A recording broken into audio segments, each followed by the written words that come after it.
Kelly Clarkson had been around in the world for a few years. She was a force of nature, and her booming voice was only matched by her down-to-earth, personable charm.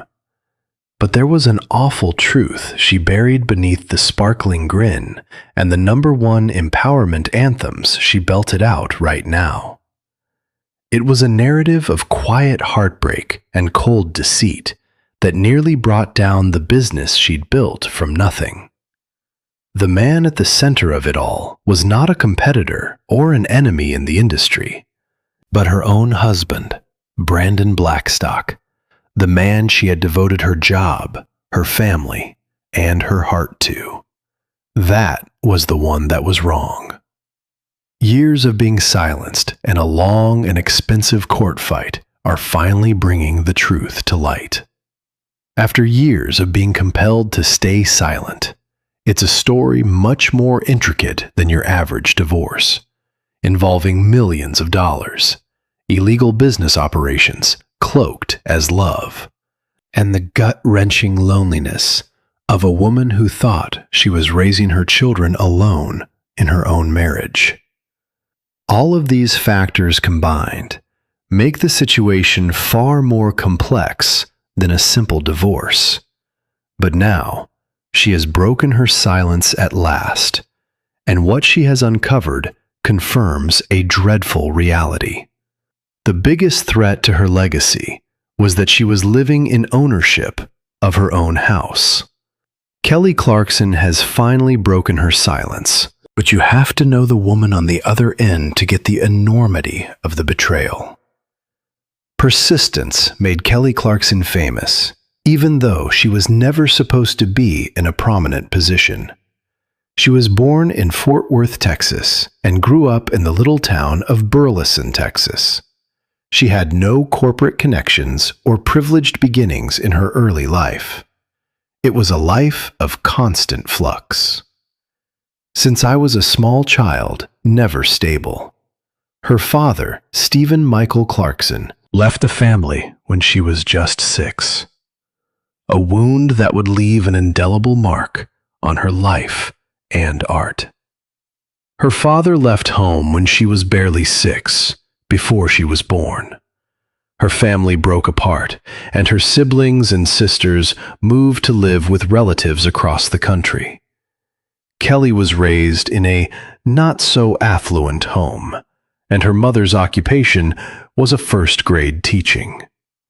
The family was not well off, and therefore, feelings had to be set aside for the demands of day-to-day life. She grew up in a strict Southern Baptist community and learned order and discipline. She was raised in this traditional society. Instead, music became her true refuge, a place where she could retreat from the stormy thoughts she couldn't always articulate. She could improve her skills.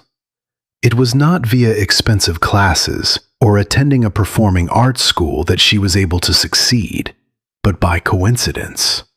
Cynthia Glenn, the choir instructor at Pauline Hughes Middle School, was walking through the school's hallways when she heard her voice. She had seen it, and it was at the time when she was singing in a casual way that she was aware of anything remarkable about her voice. Kelly, who had never received any kind of formal coaching, protested when Glenn recommended she audition for the school chorus.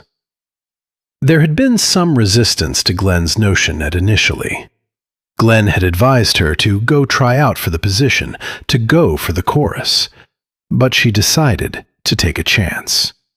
Saying yes to walking across the stage for the first time was the spark that would ignite a series of events that would be a big part of shaping the trajectory of her entire life. She focused on music, and it was music that was a driving force that helped her to overcome the hurdles she had to face during her teenage years. She graduated high school in 2000, and she showed her skill instantly. She had already made her mark. Thanks to her raw and amazing ability, She was offered full scholarships to a number of prominent schools of higher learning, including the University of Texas at Austin, the University of North Texas, and the famed Berklee College of Music. You could not miss her skill. Kelly Clarkson has never been the type of person to follow the prescribed path of action. Where almost all young vocalists would have jumped at the chance, Clarkson did not. She rejected all the scholarship offers that came her way and instead invested in herself. She guessed that the rough and tumble of real-world experience would be a far better instructor than any lecture hall they could ever offer. This, she thought, was the right judgment. To reach her aim, she took a series of low-paying jobs, including telemarketing, working as a cocktail waitress at a comedy club, and as a promotional model handing out samples of Red Bull. She decided to blow every cent she made on making a demo tape, hoping it would be her ticket to a record deal she'd been after for quite some time. But for reasons not apparent, the corporate sector had not been ready to take her in. The first rejection was immediately followed by the second rejection. Record execs in the early 2000s couldn't find out how to fit her powerful vocals into the clean, marketable package of pop music. Her style was condemned as too soulful, too emotional. But nothing stopped her, and in 2001, she packed her bags and went to Los Angeles to create a mark in the industry. But the metropolis proved them all incorrect, far more ruthless than they had feared. From every huge label, she had a wall of closed doors, and just when it seemed like things couldn't get much worse, her apartment burned down, leaving her with no place to live and nothing to do with her personal life. They took everything from her. She turned back toward Burleson, disappointed and fatigued, and it looked like her dream had gone up in smoke. And it was in that moment of profound failure, back in the town of her youth, that the opportunity of a lifetime presented itself, from the most unlikely of source places. She grew up there. Kelly Clarkson auditioned for this new, unproven TV show called American Idol 20 years ago. One of her friends dared me to go for an audition. Production was sporadic, and with the little funds available, the participants sometimes had to fend for themselves. One of the largest being, they were dropped off to a shopping center nearby and told to pick their own outfits acceptable for the stage. Through it all, Kelly's brightness shone with blinding fire. She was in a class by herself from the very beginning, from the first time she tried out.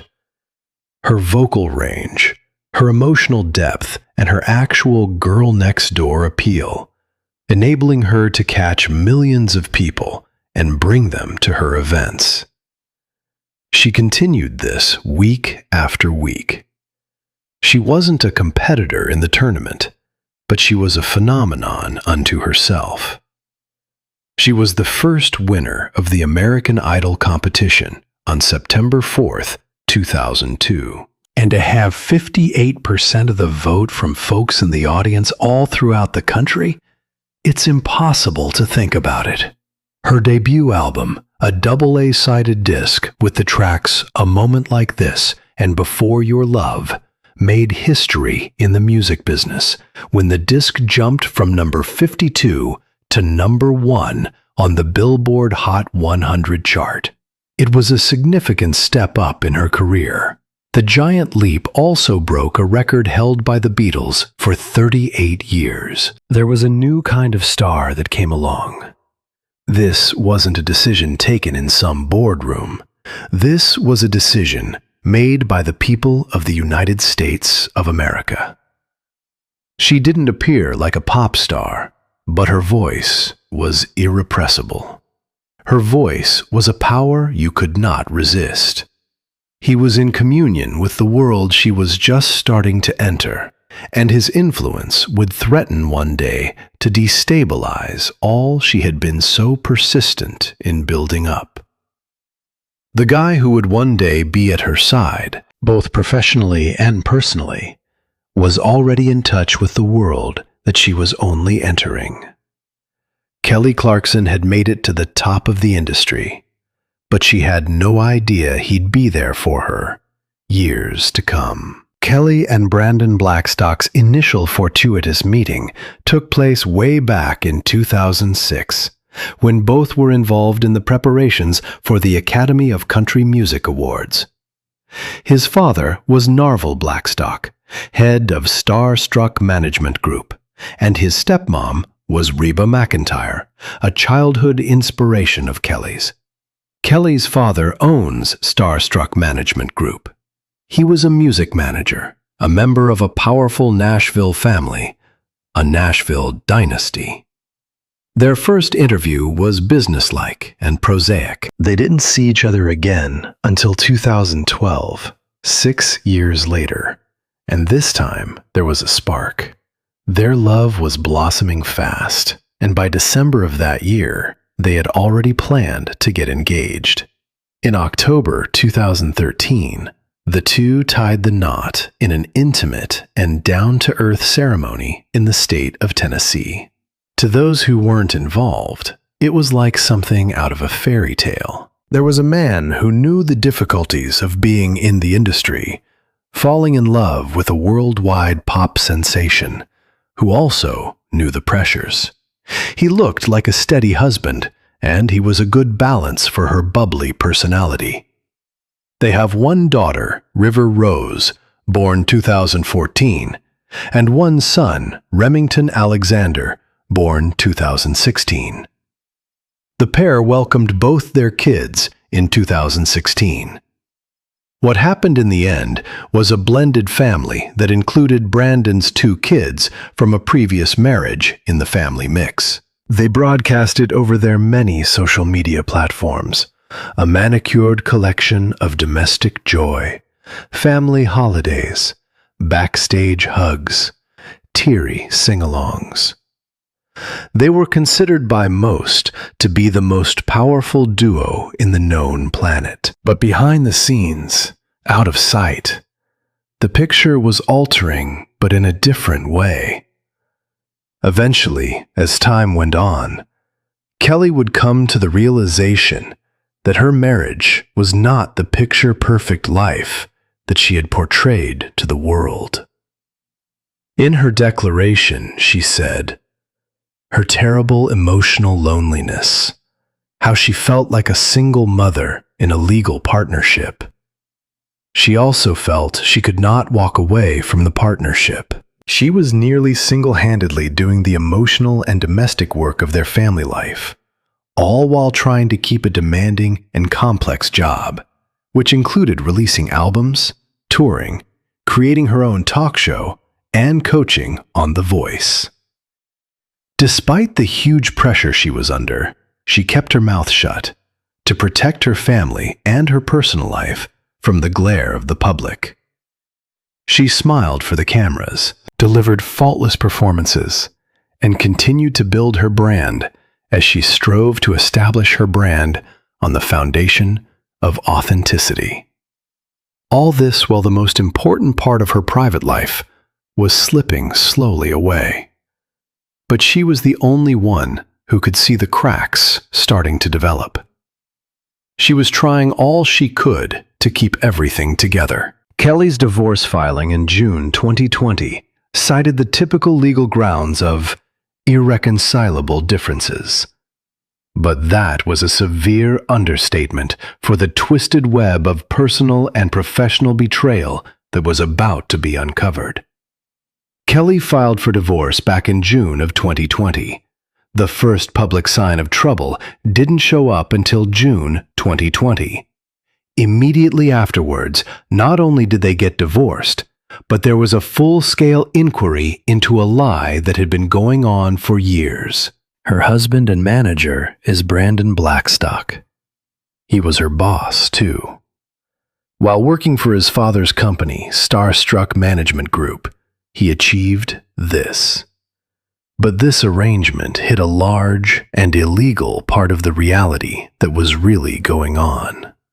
Under the statutes of the state of California, a person, firm, or corporation engaged in the business of arranging employment for artists and functioning as a talent agency shall be required to get a license to engage in that business. This is true for those who do so in this capacity. Brandon Blackstock was not a guy you could work with, and he and Starstruck had been brokering for a number of years, with no legal authority to do so, putting together some of the most profitable deals Kelly had ever had in her career. Among those arrangements were a number of high-profile endorsement contracts and a lucrative stint on The Voice. They could have been her closest confidants, but they were still unlawfully collecting a slice of her money. When Kelly had got to hear this, she had resolved to take a stand.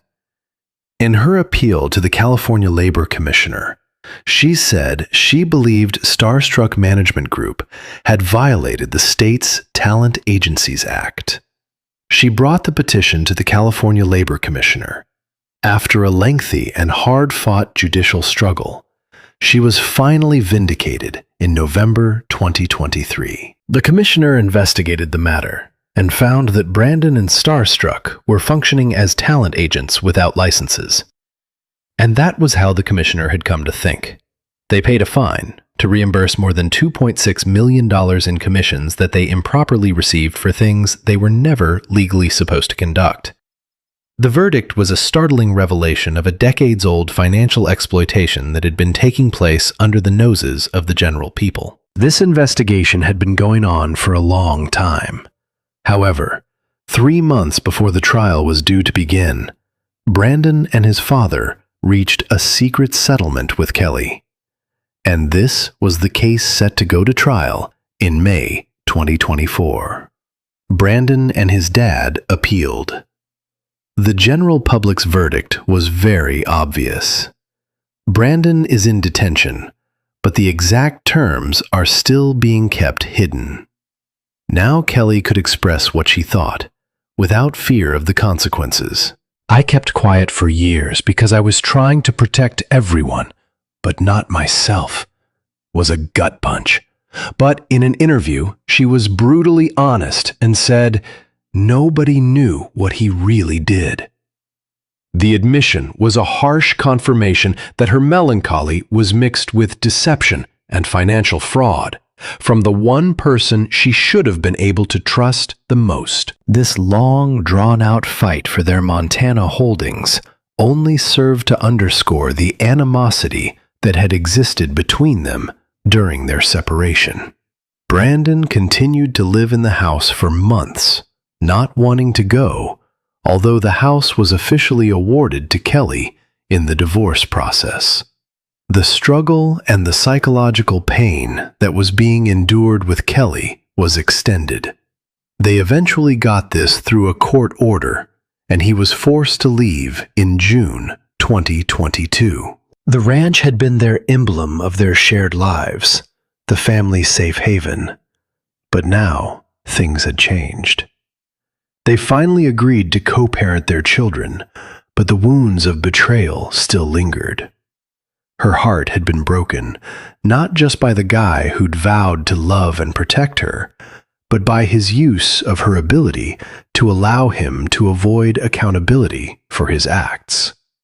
He did this on the ground that he was not responsible for his behavior. Years of stillness, until the world gradually came to terms with the facts of the situation. Kelly Clarkson's divorce wasn't the end of her career. It was a painful but necessary incentive to rebuild herself professionally. She had already begun the process of regaining her life by the time she filed the paperwork in June 2020. This quest would entail great emotional and professional difficulties. She'd already begun the procedure. The episode was the spark for a personal development iceberg of which the court battles and the public headlines were only the tip. And she had spent years of strenuous work attempting to keep up the idea of stability, even while her marriage was killing her from the inside. She said she felt like a single mom with 2 kids doing a global work. It was a stunning disclosure of the emotional imbalance that had characterized her marriage. Her marriage had been a roller coaster of emotion. She stated she felt like the only mother of her children. The person legally changed their name to Kelly Brianne in February 2022, widely considered one of the most significant and symbolic acts of reclamation the person has ever done. In her work life, she would continue to go by Clarkson, but in her personal life, she changed considerably. The name linked her to the father who had deserted her as a youngster. This relationship had been from the dawn of time. One of her most poignant songs, Piece by Piece, chronicled this early wound. She sang of the absence of her father and the presence of her husband. Something like, "He never walked away. He never asked for money. He takes care of me. He loves me."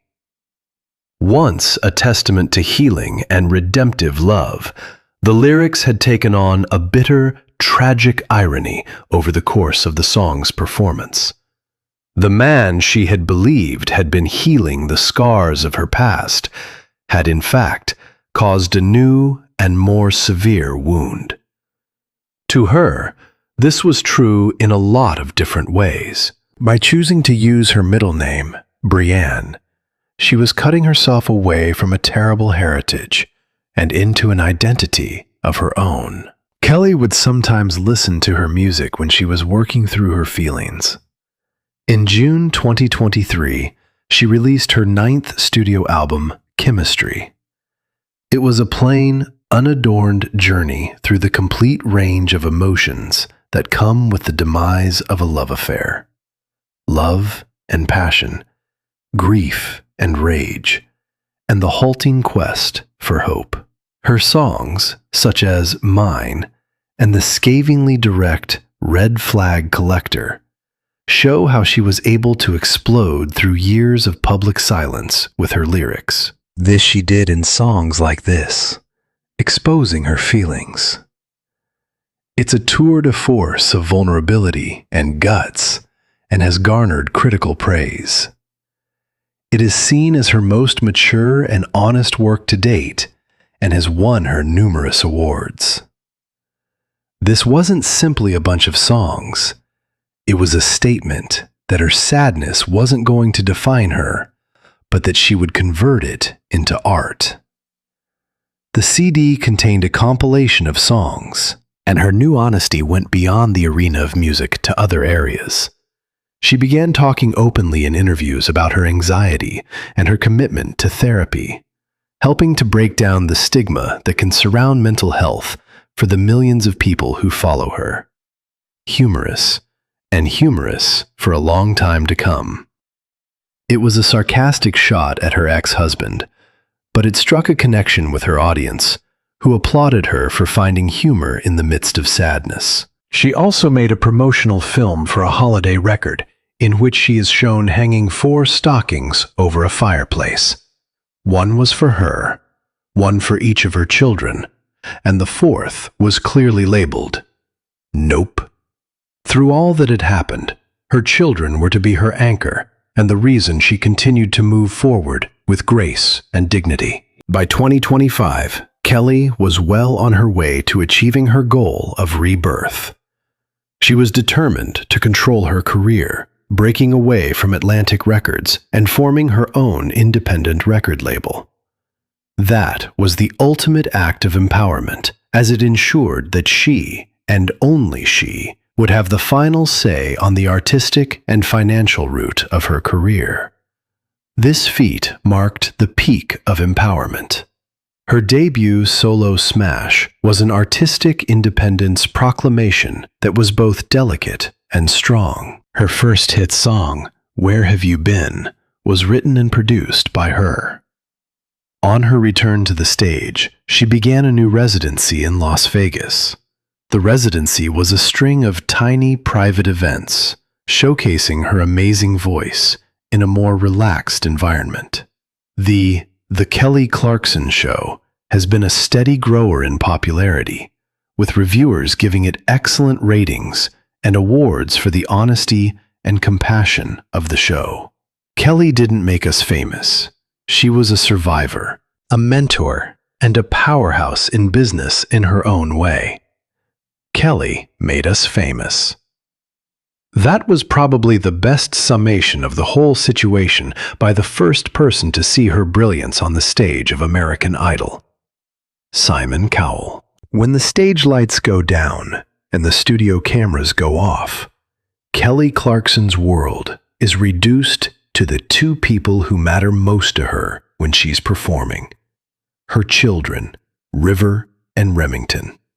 She's made it clear what her priorities are after a messy divorce in the public eye. She navigates her boat of existence by the yardstick of the psychological health of her children. This enormous maternal care affects every decision she makes, including her attitude towards her own destiny. She has been open about not currently being in a relationship, and she's waiting for what she describes as, in a humorous way, a unicorn moment. A rare, magical, and true connection. Even still, she is very clear that her children's comfort and approval would be the deciding element in any future relationship. She said that River and Remy had wanted her to stay single for a little while, and that instead of brushing off their feelings, she had listened to them and realized that they needed to be stable and to heal, rather than disregarding their feelings. She's learned to be comfortable in her own company, taking her time, thoughtfully. As of mid-2025, her acquaintances believe she is cautiously enthusiastic about the future, but not rushing to replace the vacuum left by her marriage. She wants to demonstrate emotional honesty for her children, to teach them how to work through suffering with integrity and move forward with courage and grace. Her life is proof that being deeply connected and entire within yourself matters more than having a partner to feel complete. One of the things that has been a little bit of a constant across Kelly's career is her never-ending energy to give back. She was doing this in addition to her own attempts to cure herself. She'd been a philanthropist for a very long time, long before her personal problems became public. She has worked with groups including the United Nations Children's Fund, UNICEF, Feeding America, and Stomp Out Bullying. As an ambassador for the March of Dimes, she has also been an advocate for maternity and newborn health, issues that are close to her heart as a mother. Through her involvement with House of Hope, a non-profit organization helping orphan children in South Africa affected by HIV, she has done more than just provide money. Her compassion extends to every part of the earth. She made a point of meeting the youngsters, hearing their stories, and using her position to give voice to their voices. She even wrote a song in their name, to honor them. She has an ability for empathy with animals, too. Today, she has a refuge for over 80 rescued animals on her Texas property. The animals include blind dogs, amputee goats, and horses recovering from serious sickness. Her natural instinct to protect the defenseless is evident in that these are not showy pets, but animals that require medical attention and a secure home. Kelly Clarkson's journey from a little girl living in the small town in Texas to a global icon has been one filled with magnificent highs and heartbreaking lows. Yet she has come through all of this not as a victim of her circumstances, but as the builder of her own narrative, a testament to resilience, reinvention, and unwavering courage.